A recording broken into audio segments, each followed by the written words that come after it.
Picture this. You're lying on the floor of your classroom, lights off, thinking you're in a school lockdown drill. Until you hear a loud bang. So you look at your teacher, expecting her to tell you that it's just part of the drill. But instead, she's crying. And a couple seconds after that, you see a SWAT car arrive outside. And what happens next changes the whole school year. That is just a quote from one of the many school lockdown confessions you guys sent me when I asked you to give me your craziest lockdown experiences. And let me just say, you guys have been through some terrifying situations, but also some of you guys are the terrifying situations, especially the last confession of this video, because that one honestly made me get goosebumps when reading it, simply because of how terrifying it was. So let's get right into all your confessions, starting with an insane one. So in 8th grade, we had a real lockdown, but no one was taking it seriously until about 15 minutes in. While we're all lying on the floor with lights off, my phone buzzed. It was my mom. She had seen something on the local news and was texting me asking if I was okay. I texted back that I was fine and I was in a lockdown drill and not to worry. She texted back immediately that it wasn't a drill. I was wondering how she even knew we were in lockdown until I saw the next text she sent, which was a link to the local news live stream of our school with a message that just said, "There's a news van outside of your school right now." So now I'm watching a live news broadcast of the school lockdown, and it gets worse because the news ticker at the bottom of the screen had information about what was happening that my teacher clearly did not have yet. The ticker said a student had been seen walking through the halls with a weapon. Not that they caught him, not that it was over, just that he was somewhere in the building and they were looking for him. Which meant, while we were all sitting on the floor in the dark reading this off my phone, the kid was somewhere on the other side of these walls and nobody knew exactly where. I made the decision not to share what I was reading with anyone around me, but then the kid next to me leaned over and looked at my screen. And within about 45 seconds, half the class was watching the news off my phone in complete silence while our teacher sat at her desk facing the door, not knowing what we knew. After about 2 hours, the lockdown ended and the student never ended up actually going into any classroom. When we walked outside, there were news cameras in the parking lot, and I watched 3 separate kids in my class immediately fix their hair before going through the door just in case they would get interviewed. Well, we have a lot to unpack here. First of all, I know your mom was probably trying to do the right thing, but what was this woman thinking? She knew you were in a real lockdown and her first thought was to send you a live stream of it? Did she not think about how traumatizing that could be for 1 second? She literally went, "Oh my gosh, my daughter's in a school lockdown right now. Let me send her a live stream of it." But the news ticker having more information than your teacher is actually frying me, because your teacher is sitting at her desk with a baseball bat like, "Come on,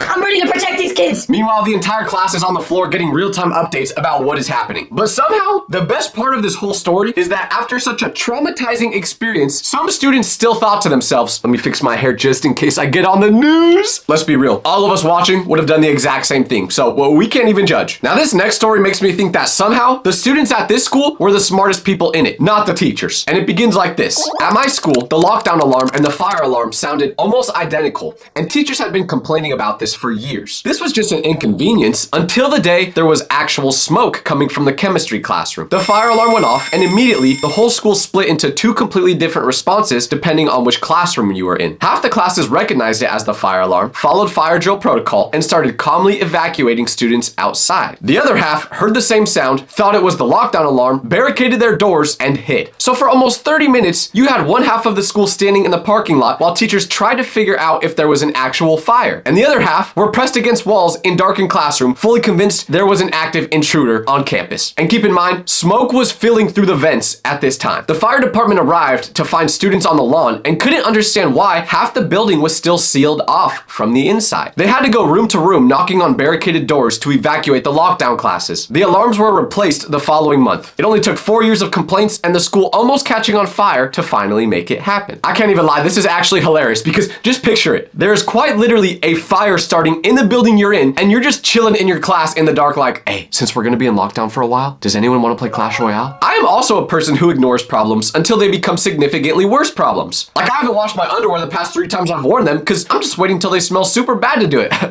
Never mind. But anyways, the difference between me and this school is that my underwear does not result in half a school of students being stuck in a burning building. Or at least I hope it doesn't. But you know what my one question is? What was the teacher of the class who made the fire alarm go off doing? Did she not notice a bunch of classes weren't evacuating and tell someone, "Hey, there's a fire starting in that building right now"? Maybe she was just shy, you know? Like the type of person that's too scared to order their own food at McDonald's. I'm telling you, sometimes the students are literally smarter than the teachers. But that all changes if you're talking about substitute substitute teachers. Because just listen to this next story. My school had a lockdown drill, but nobody told the substitute teacher covering our class about it. Every regular teacher in the building got the alert, knew the protocol, and followed it. Our substitute got nothing. No message, no heads up. She just heard the alarm, looked around, and had to figure it out herself. She did figure it out actually, in the sense that she locked the door, turned off the lights, and got everyone to the back of the room, which was all correct. Because she thought this was a real lockdown, she found the fire extinguisher mounted on the wall, took it down, and stood next to the door, holding it like a weapon, fully prepared to use it on whoever came through. For 45 minutes, she stood there, silent, holding that extinguisher. When the lockdown ended, the principal started going classroom to classroom, unlocking doors to let everyone know it was over. Eventually, he knocked on our door, and he slowly started to open it. But as he was doing that, our substitute teacher almost swung on him before recognizing who it was at the last second. That was the last time she ever subbed our class. Okay, first of all, I need to defend the substitute. You said that was the last time she ever subbed your class, but that better not mean she got fired from subbing, because she's completely innocent in this scenario. She showed up to a school she didn't work at every day, got zero information about a lockdown that was actively happening, figured out the protocol on her own, secured the room, found the only available defensive weapon, and stood guard in front of that door for 45 minutes, ready to protect a room full of students she had never met before. If anything, she deserved a raise for that. She needs a reward. She was legit ready to use that fire extinguisher on whoever was opening the door. If the person who sent this story in can somehow get in contact with that sub, please send her my information, because we need to set up a page to donate to her or something. And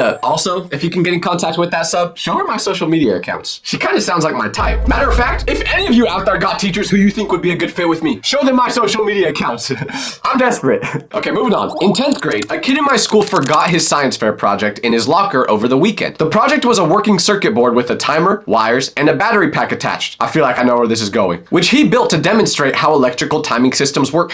Can you speak English, bro? None of us know what any of these big words mean. Electrical timing system? Oh, come on. Dumb it down for us a little bit. Anyways, let me keep reading. Monday morning, someone spotted his project through the locker vent, saw wires and a timer, and told a teacher about it. From what you could see, it looked a lot like an explosive device. So when the teacher saw this, she called into the office and the school evacuated. The bomb squad arrived later. They then opened the locker to see that this was not an explosive device. It was just a science fair project. But the most unsettling part was that I knew the kid who brought that project to school, and he ended up getting a B- on it. Considering the fact that the bomb squad had to be called, getting a B- doesn't sound too bad. But to be honest, I blame the adults in this situation. Like, okay, I understand. They saw something that looked like it could have been an explosive, and that is a situation you should take very seriously. But they didn't want to at least do a little bit of investigating to see if it was something that bad? That teacher jumped to conclusions faster than I jump when I hear the lunch bell ring. I imagine the situation went down like this. Oh my gosh, do you see that wire? Someone's got a bomb! Nah, Mrs. Shirley, that's just Greg's science fair project. The poor kid didn't even do anything wrong to cause a lockdown, but the people in this next story definitely were the ones at fault, because this is how it goes. So one year, my friend and I discovered that if you called the school's main office and disguised your voice, you could mess with the secretary at the front desk. We had done it a few times before, silly stuff like asking if their refrigerator was running, hanging up immediately, and nothing ever happened to us. One day, we decided to take it further. My friend called the front office, put on the most unhinged accent he could imagine, and told the secretary that someone had left something in the building. The secretary asked what was left. My friend looked at me for help, and I don't know what came over me, but I whispered the worst possible word I could have whispered in that moment. He repeated the word I told him directly into the phone without even thinking. He told the secretary someone left a gun in the building. You guys are so dumb. Oh my gosh. Sorry, just had to say that. Let's keep reading. We both stood there for about 2 seconds and simultaneously had the same realization about what we just did. My friend wanted to call back and say it was a joke, but I told him not to because I thought calling back would get us caught. Unsurprisingly, the lockdown alarm went off 6 minutes later. Police arrived so fast, it genuinely scared me more than the lockdown itself. We spent the entire lockdown standing in a classroom watching cop cars fill the parking lot, knowing exactly why they were there. Yet we said absolutely nothing to anyone around us. When they pulled the call logs and traced the number back, they called both our parents before they even pulled us out of class. My friend couldn't stop crying as we went to the office to meet with the principal. I would have cried too if it weren't for the fact that I tried acting like I had no idea what was going on, so he would take all the blame. We got suspended for 5 days. Why is every single teacher at y'all's schools so quick to pull that dang lockdown alarm? How do you even start a lockdown? Is there just a big red button that says lockdown on it that you press? But seriously, y'all's teachers will press that button over anything. Mrs. Smith, someone brought a weapon to class.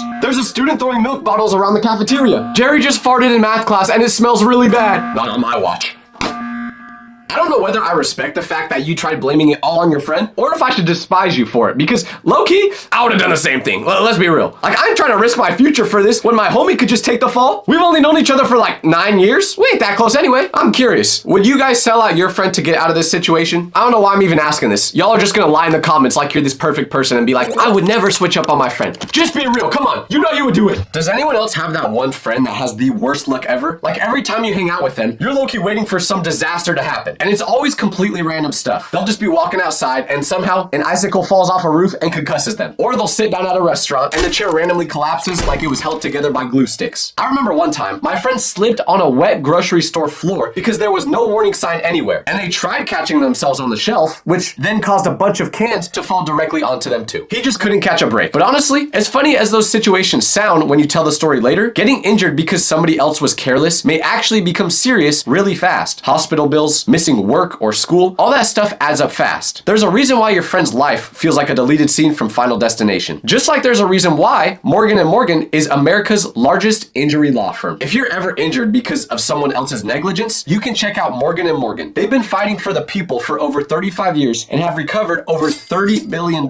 for clients. They also have over 1,000 lawyers and 100 offices nationwide. So they've got a huge team behind their clients. And the fee is free unless they win. To see if you have a claim, you can go to forthepeople.com/Tyler Vitelli. Now back to the video.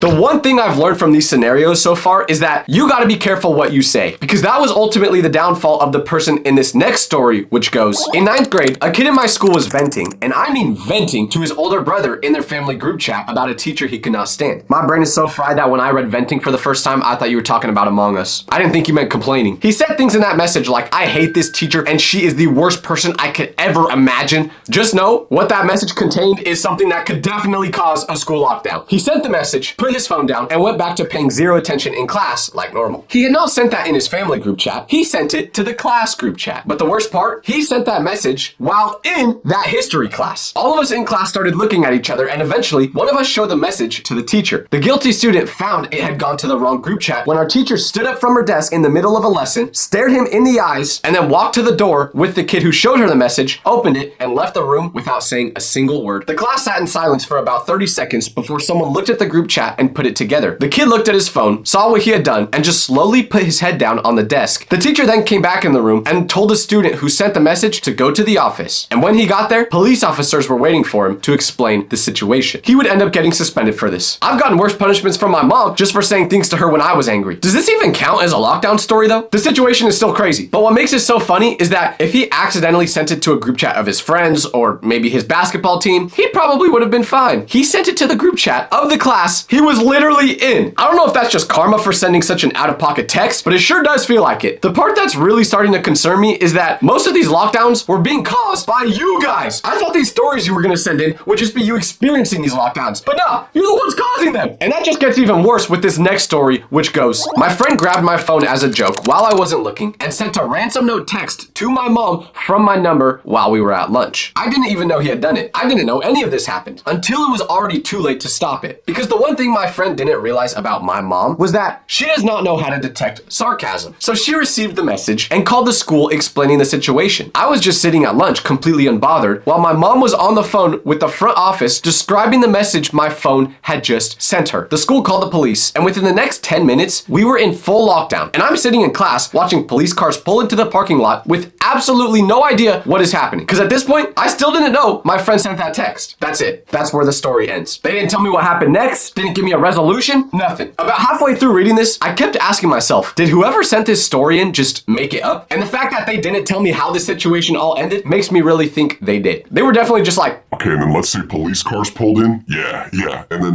what should happen next? I can't think of anything. Oh well, send. But let's just say this story is true, because that's definitely possible. The person who sent this story may have just fell asleep at their desk as they were writing it. But if it is true, dog, you gotta get revenge on your friend for that. I'm sorry, a ransom note to your mom and he didn't even tell you? I love pranks. I think this would have been hilarious if he told you what he did after doing it. But instead, he just kept the secret going, and I don't even feel that bad for you. I feel more bad for your mom. If my mom got a ransom note text from my phone, she would be freaking out. Actually, let's see exactly how she would react right now. I'm gonna call her and pretend to be someone holding Tyler hostage for ransom.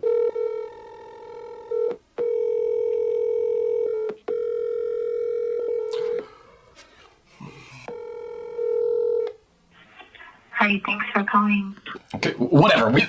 Stupid idea. I had a research project on the history of chemical warfare one year. But for this project, I did all my research on the school computers in the library. The searches included things like most deadly chemical agents World War I and how does mustard gas affect the body? Nerve agent dispersal methods. How much exposure to dangerous gases is lethal? All these searches were completely reasonable for a history paper. What I did not know was that when someone else would use this computer after me, they would be able to see my previous searches. I found this out when halfway through third period, I was called to the office and there were two people sitting in there who were not school staff. They weren't wearing school uniforms and did not introduce themselves by name. They had a printed document in front of them with every single search I had done on that computer. And when you see how much exposure is lethal printed on a sheet of paper in a room with two unnamed adults, it looks considerably worse than it did in the context of a history assignment. Luckily, I had all the proof that this was just for a school assignment, and they let me go after explaining that. I've never touched a school computer since. They thought I was looking up this information to do something harmful to the school. For once, the confession actually wasn't your fault. This was just bad timing. Also, we need to find out who these two adults who didn't introduce themselves by name were. Was it police?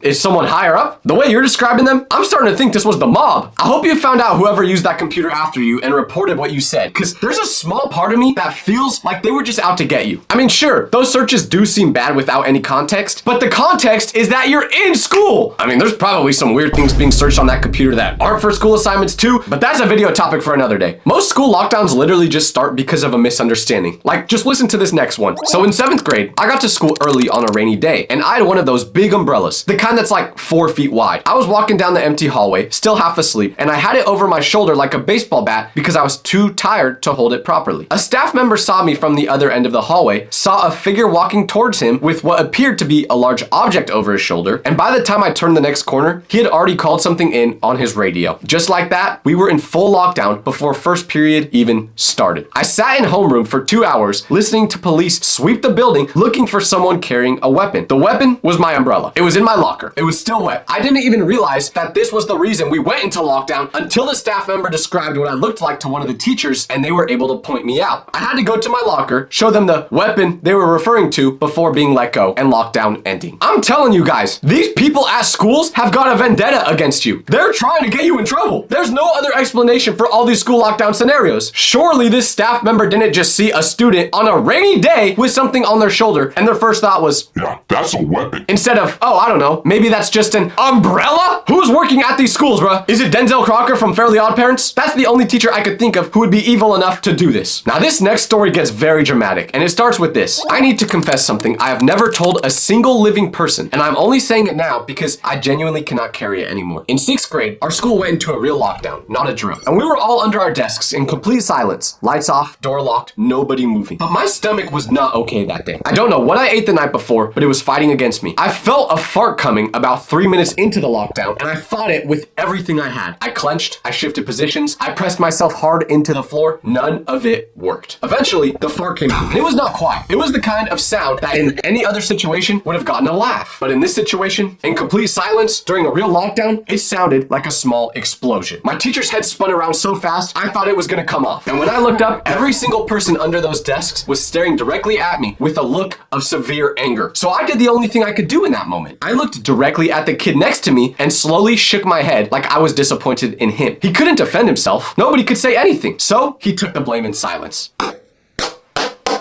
Wonderful job. Perfectly executed.